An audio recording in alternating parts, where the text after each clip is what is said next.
Hi hello friends, அனைவருக்கும் வணக்கம். இன்னைக்கு சூப்பராக மொறுமொறுன்னு நல்ல கிறிஸ்பியான ரவா தோசை தான் பார்க்க போகிறோம். இது பிரேக்ஃபாஸ்ட் டின்னர் ரெண்டுத்துக்குமே சூப்பராக இருக்கும்.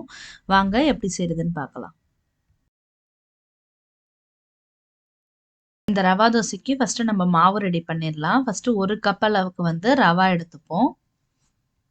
இப்போ இது கூடவே 2 டேபிள் ஸ்பூன் அளவுக்கு மைதா மாவு சேர்த்துப்போம். கூடவே 2 டேபிள் ஸ்பூன் அளவுக்கு அரிசி மாவு சேர்த்துப்போம். இப்போ இந்த 3 மாவும் சேர்த்ததுக்கப்புறம் இப்போ உப்பு தேவையான அளவு சேர்த்துக்கோங்க. ஒரு 1/4 டேபிள் ஸ்பூனுக்கு குறைவாகவே சேர்த்துக்கோங்க. இப்போ இது கூடவே கொஞ்சமாக தண்ணி சேர்த்து நல்லா இந்த மாவு எல்லாமே நல்லா கலந்து விட்டுக்கலாம். ஒரு 1/2 கிளாஸ் அளவுக்கு தண்ணி சேர்த்துக்கோங்க போதும். ஃபஸ்ட்டு மாவு ஊற வைக்கிற அளவுக்கு தான் நமக்கு தண்ணி தேவைப்படும். அப்புறம் அதிகமாக நம்ம தண்ணி சேர்த்துக்கலாம். இதை நல்லா கலந்துட்டு ஒரு 10 நிமிஷம் அளவுக்கு தனியாக ஊற வைக்கலாம். நீங்கள் தயிர், பேக்கிங் சோடா எதுவுமே சேர்க்காம இதே ப்ரொசீஜரில் செஞ்சிங்கன்னா சூப்பராக ரவா தோசை வரும். இப்போ மாவு நல்லா கலந்தாச்சு. இதை நம்ம 10 நிமிஷம் வரைக்கும் ஊற வச்சுருவோம். இப்போ மாவு நல்லா ஊறிடுச்சு. இது கூட ஒரு 1/2 டேபிள் ஸ்பூன் மிளகும், 1/2 டேபிள் ஸ்பூன் சீரகமும் நல்லா க்ரஷ் பண்ணி நல்லா ஒன்றும் பாதியாக பாதி பாதியாக தட்டிட்டு சேர்த்துக்கோங்க.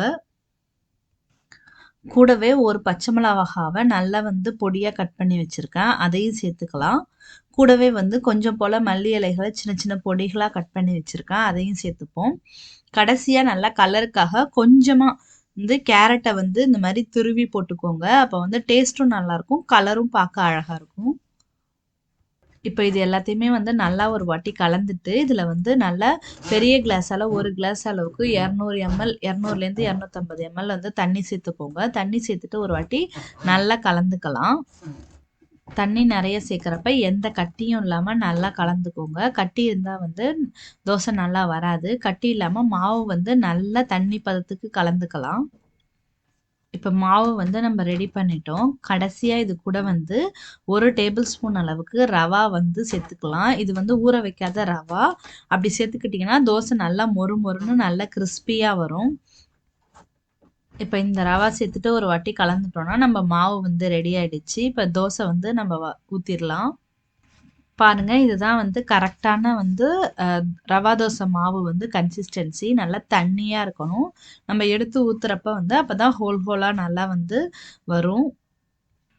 இப்போ தோசைக்கல்லை நல்லா சூடு பண்ணிடலாம். சூடு பண்ணிவிட்டு நல்லா தோசைக்கல்லை சூடாக இருந்தால் தான் ரவா தோசை நல்லாயிருக்கும்.